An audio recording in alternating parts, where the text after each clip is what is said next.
और इस सब पर बात करने के लिए जो भी हालात पूर्वोत्तर में जहां इस वक्त बन रहे हैं उस पर बात करने के लिए एक पैनल हमारे पास मौजूद है। हमारे पास अतुल सक्सेना हमारे साथ पैनल में जुड़े हुए हैं, समाजवादी पार्टी के लीडर हैं। हमारे पास शिवम छाबड़ा जुड़ गए हैं हमारे साथ, बीजेपी स्पोक्स पर्सन है। लेकिन दो खास लोग हमारे साथ जुड़े हैं, माधव ठाकुर हमारे साथ जुड़े हैं और हमारे साथ दयाराम ठाकुर भी जुड़े हुए हैं। दयाराम ठाकुर पाकिस्तान के मीरपुर खास जिले से आते हैं और माधव ठाकुर टंडो अलियार से आते हैं जो कि सिंध का इलाका है। और ये लोग 2014 में उस अत्याचार से परेशान होकर, जिसकी बात लगातार गृहमंत्री अमित शाह भी कर रहे थे, उससे परेशान होकर थार एक्सप्रेस के जरिए भारत आए और यहां पहुंचे। मैं सारे गेस्ट के पास जाना चाहूंगा, लेकिन सबसे पहले उन लोगों के पास जाना चाहूंगा जिन्होंने भारत में शरण मांगी है, माधव ठाकुर और दयाराम ठाकुर। और आप दोनों से यही बात यहां पूछना चाहूंगा कि तस्वीरें आप देख रहे हैं, प्रदर्शन हो रहा है नॉर्थ ईस्ट में और कहा जा रहा है कि उनकी भाषा और संस्कृति पर चोट पड़ सकती है। आप एक ऐसा दौर देखकर आए हैं जिसकी बात लगातार भारत के गृह मंत्री कर रहे थे। पाकिस्तान में क्या हालात थे आपके साथ जिसके चलते आपको भागकर वहां से यहां आना पड़ा? पहले माधव ठाकुर आप बताएं, आपके साथ टंडो अलियार में क्या क्या हुआ? सर, हम टंडो अलियार में यहाँ रहते थे। मैं जो होम्योपैथिक का डॉक्टर था और मैं 18 साल मैंने क्लिनिक चलाई और भी हम केले का कारोबार करते थे। तो उसमें से हमारे साथ जो वो मुस्लिम बिरादरी के जो लोग थे हमारे पीछे लग गए और मेरे ऊपर 15-16 केस कर दिए और झूठे केस लगा के और हम मेरे को परेशान किया और मेरे गाड़ी थी वो भी लेके गए लूट। ये 15-16 केस किस किस तरीके के आपके ऊपर किए गए और वजह क्या लगाई गई कि किस वजह से केस करवाए गए? ये केस ऐसे करवाए गए कि जो हमारे को दो पैसे दो, टैक्स गुंडा टैक्स जैसे मांगते हैं वो पैसा दो, वो हमने मना की। उसके वजह से जो केस लगाए, हमारे चोरी का केस लगाया, वो लगाया, ऐसे लगाया, बहुत सारे से 15-16 केस हमारे ऊपर लगा दिए। और इसके बाद वो मेरी गाड़ी भी चोरी लेके 7 लाख की गाड़ी मेरी थी, वो चोरी के लेके गए और हमने वो उसका केस दर्ज कराया। उसकी कोई किसी ने भी नहीं सुनी हमारी और हमारे को बहुत परेशान किया हमें। फिर वहां से हमारे जान के पीछे वो पड़ के गए। फिर हमने फैसला कर लिया कि हम अपने देश में जाएंगे, अपने मुल्क में जाएंगे। अपना देश है, हिंदुओं का देश है, हम भारत में जाएंगे। और माधव भाई, इतने सारे केस आपके ऊपर लग रहे थे। मैं दयाराम ठाकुर भाई के पास भी जाऊंगा।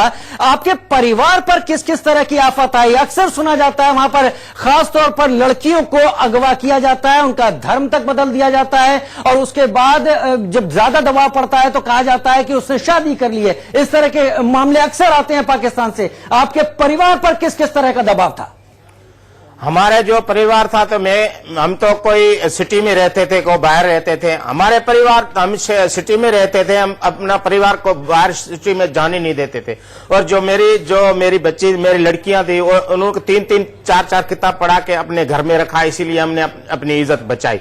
इसलिए हम आगे अपने बच्चों को नहीं पढ़ा सके। लेकिन वहां हमारे जो बिरादरी के लोग का जो लड़कियां पढ़ रही थी, एक लड़की अनीता नाम कच्छी के नाम से थी, उनको 14 साल उसकी उम्र थी। उनको उठा के वो ले गए और कोर्ट में लेके शादी कर ली। फिर उन्होंने केस कर दिया। केस करने के बाद उसकी उम्र कम थी,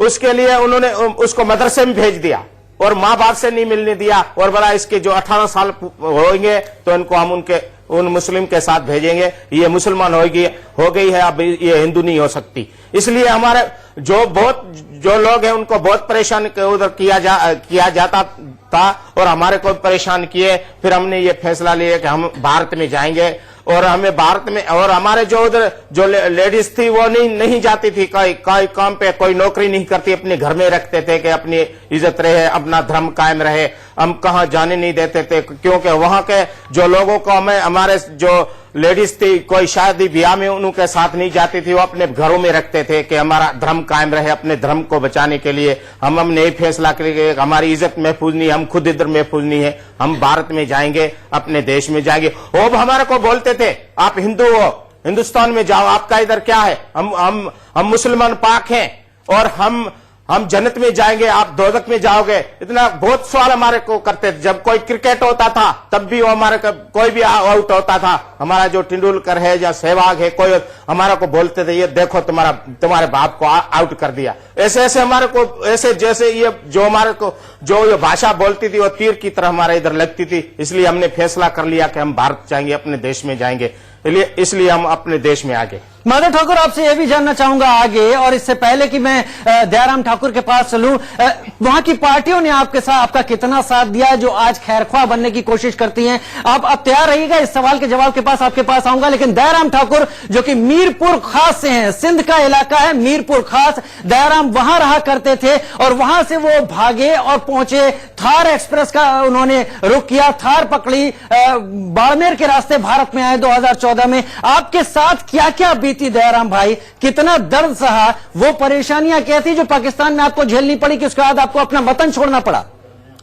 जी सर, तो दिक्कतें तो बहुत आती रही। माधु जी कह रहे हैं, बिल्कुल सही कह रहे हैं। ऐसे ऐसे वाकये तो हमारे साथ होते ही रहते हैं, बहुत ऐसे वाकये होते थे। लेकिन हमने सोचा हमारे बच्चों को पढ़ाएं, धर्म के बारे में पता चले, हमारी संस्कृति क्या है, हमारा सनातन धर्म क्या है, और हम भारत में जाएंगे तो हमें बहुत सुख प्राप्त होंगे। इसके लिए हम यहाँ आए हैं, जैसे हमारे बच्चों को संस्कार मिल सके, आगे हमारे बच्चे बढ़ सके, धर्म के बारे में पता चले, जैसे कोई डॉक्टर बन सके, जैसे सब कुछ कर सकते। इसी की वजह से हम यहाँ आए हैं कि हमारी इज्जत भी महफूज रहे और हमें किसी प्रकार की दिक्कतें ना आए। इसी की वजह से हम पाकिस्तान से भारत आए हैं, और जितने भी हैं भारतीय नागरिक, इनसे हमारी विनती है कि हमें नागरिकता दी जाए। दयाराम भाई, वहां जहां मीरपुर खास में आप रहते थे, वहां पर क्या हिंदू होने की वजह से आपके साथ भेदभाव होता रहा? नौकरियों में जाने के लिए क्या भेदभाव हुआ? क्या वहां की किताबों में कुछ ऐसा पढ़ाया जाता था जो आपको चुभता था? जी सर, तो हम जाते थे, हमारे बच्चों को जब हम पढ़ाने भेजते थे तो वो अपना कलमा पढ़ाते थे। पहली बात तो यही हमें बहुत चुभती थी, जैसे हमारे दिलों में वो घा कर जाती थी। जैसा उसका होता है, जैसे हमारा गायत्री मंत्र होता है, वैसे उनका अल्लाह बिस्मिल्लाह रहमान रहीम उसका कलमा पढ़ाया जाता था। बहुत दिक्कतें और बहुत ये चुभन ने तो हमें मार डाला है। इसी की वजह से हम यहाँ आए हैं, जैसे हमारे गायत्री मंत्र, हमारा धर्म के बारे में पता चले और आगे हमारे बच्चे हैं इसको आगे संस्कार मिले, हमारी संस्कृति क्या है, हमारा धर्म क्या है, हमें इसके बारे में जानकारी मिले।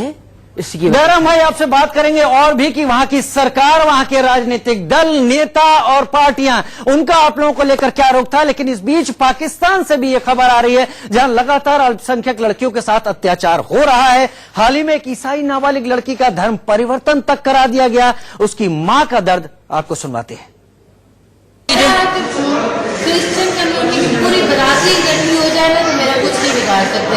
ये मतलब क्या इस्लामिक मुल्क है, इसलिए हमारा यहाँ पे कुछ भी नहीं हो सकता, क्योंकि हम लोग पैदा होते ही अपनी बच्चियाँ मार दे। हम क्रिश्चियन जैसे हमारी बच्चियाँ पैदा हो, उनके गले घोट के मार दे ताकि भाई इनसे आएंगे और हमारी बच्चियाँ ले जाएंगे, अब कुछ नहीं कर पाएंगे। तो एक मां है जो अपने दिल का दर्द बयां कर रही है कि वहां पर हो क्या रहा है और कितने सबूत चाहिए उन लोगों को जो जानना चाहते हैं कि इन लोगों की हालत, जो भी भारत आए हैं भागकर अपनी जान बचाकर, खासतौर पर जिनको धार्मिक अल्पसंख्यक होने के चलते भारत के पड़ोसी देशों में वो सम्मान और वो रुतबा हासिल नहीं हुआ जो धर्मनिरपेक्ष भारत ने सम्मान के साथ यहां पर दिया। हमारे साथ तमाम लोग जुड़े हुए हैं, हमारे साथ एक पैनल जुड़ा हुआ है, हिंदू शरणार्थी भी जुड़े हुए हैं जो पाकिस्तान की 2 अलग अलग जगहों से आए हैं, जिनके दिल में लगातार इस बात को लेकर एक दर्द है कि उनके साथ न्याय नहीं हो पाया। इनसे बात करेंगे एक छोटे से ब्रेक के बाद। सिटीजनशिप अमेंडमेंट बिल को लेकर घमासान चल रहा है पूर्वोत्तर के राज्यों में और असम के तिनसुकिया से तस्वीरें आ रही हैं जहां पर फायरिंग भी हुई है, आंसू गैस के गोले भी छोड़े गए हैं। 2 तस्वीरें आपके टीवी स्क्रीन पर, प्रदर्शन के दौरान फायरिंग, शहर शहर आगजनी। असम के तिनसुकिया से तस्वीरें सामने आ रही हैं। यहां पर जो भी लोग हैं वो लोग इस उम्मीद में इस बात को सामने सोच रहे हैं कि यह सब उनके भाषाई और उनकी संस्कृति पर हमला है। 2 तस्वीरें असम के तिनसुकिया से और असम के तिनसुकिया से हमारे साथी विजय की एक रिपोर्ट। जिला कार्य उपायुक्त कार्यालय के समक्ष लगातार हवाई फायरिंग और आंसू गैस के गोले दागे जाना, यहाँ सैनिक बल यहाँ पे है और प्रदर्शनकारी को द्वारा इधर पथराव करने के बाद यहाँ पे लाठीचार्ज हुई है और हवाई फायरिंग यहाँ पे लगातार चल रहा है। यहाँ पे हवाई फायरिंग और आंसू गैस के गोले दागे जा रहे हैं। आप देख लें, एक्सक्लूसिव तस्वीर है यहाँ पे इंडिया न्यूज और एनए न्यूज के को मैं दिखा रहा हूँ। बहुत पीछे है, आप थोड़ा आगे जाइए कवर करने के लिए। प्रदर्शनकारियों को यहाँ पे तितर बेतर किया गया है। आप देखिए लगातार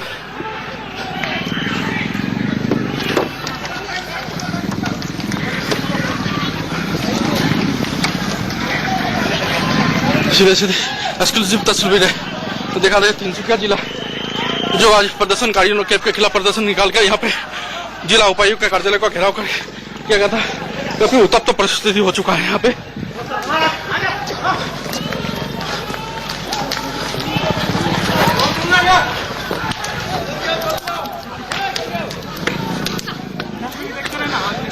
सड़कों पर टायर जला कर प्रतिवाद किया जा रहा था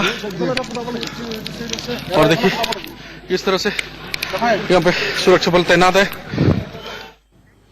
पूर्वोत्तर राज्यों में प्रदर्शन कर रही भीड़ ये मानती है कि इसके चलते उनके अस्तित्व पर, उनकी संस्कृति पर खतरा होगा। लेकिन हमारे साथ पैनल मौजूद है और खासतौर पर दो ऐसे मेहमान हमारे साथ यहां पर मौजूद हैं जो पाकिस्तान में उस नर्क को झेल कर आए हैं जिसके बाद वो चाहते हैं यहां पर उनके दिन बेहतर हो। माधव ठाकुर हमारे साथ इस वक्त मौजूद हैं, टंडो अलियार से पाकिस्तान के आए हैं। माधव, ये बताइए कि वहां पर जो नेता हैं, पार्टी हैं, वो क्या आपको किसी तरह का सहारा देते थे?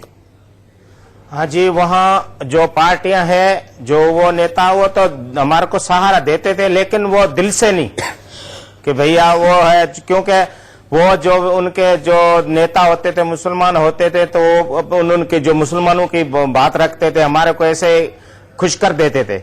लेकिन वो कुछ ऐसे लोग थे जो हमारा को, जो हम वहां रहे, कुछ हमारे को उन्होंने सहारा दिया। पाकिस्तान तहरीक इंसाफ हो, पीपुल्स पार्टी हो, इनकी तरफ से किसी तरह का आपको कोई समर्थन नहीं?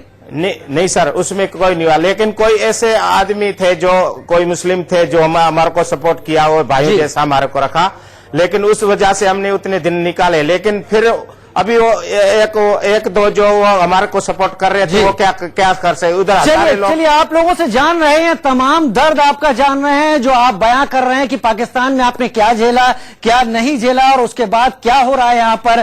कोशिश यही है यहाँ पर कि आपका दर्द जनता तक हम सीधे पहुंचा सके। फिलहाल आप सभी का शामिल होने के लिए बहुत बहुत शुक्रिया।